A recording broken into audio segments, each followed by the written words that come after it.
వైద్య సాయం చేస్తుందా ఇప్పుడు ప్రస్తుతానికి ముస్తఫా ఖమేనీకి? రష్యా అండతోనే ఇటు అమెరికా, ఇజ్రాయెల్ లాంటి దేశాలకు చుక్కలు చూపిస్తుందా ఇరాన్? మొత్తం మీద ఇంటర్నేషనల్ మీడియా మాత్రం అవునని అంటుంది. ఇవంతా వాస్తవమనే ఇంటర్నేషనల్ మీడియా చెప్పుకొచ్చే ప్రయత్నం చేస్తుంది.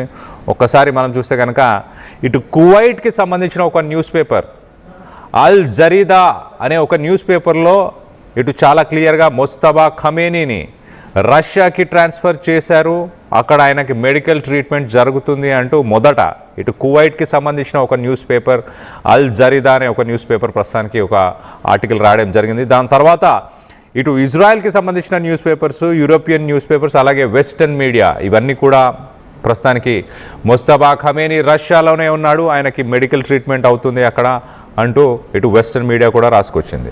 అసలు వీళ్ళు చెప్తున్న కథనం ప్రకారం ఆయనకు సక్సెస్ఫుల్గా ఒక సర్జరీ జరిగినట్టు, తన కాలికి అలాగే తన చేతికి తీవ్రమైన గాయాలయ్యాయి. ఫిబ్రవరి 28న ఇజ్రాయెల్ ఏదైతే ఇటు ఇరాన్ తెహ్రాన్ పైన మిసైల్స్తో స్ట్రైక్స్ చేసిందో దాంట్లో తన తండ్రి ఆయతుల్లా ఖమేనీ చనిపోయిన సమయంలో ఇటు ముస్తఫా ఖమేనీ కాలుకి చేతికి గాయాలైనట్టున్నాయి. వాటన్నిటిని కూడా ప్రస్తుతానికి సర్జరీ చేసి వాటికి ట్రీట్మెంట్ ఇస్తున్నట్టు తెలుస్తుంది.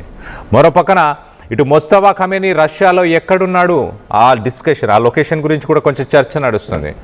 ఇటు పుతిన్కి సంబంధించిన ఒక ఇంట్లోనే ఇటు ముస్తఫా ఖమేనీ పుతిన్కి సంబంధించిన ఒక ఇంట్లో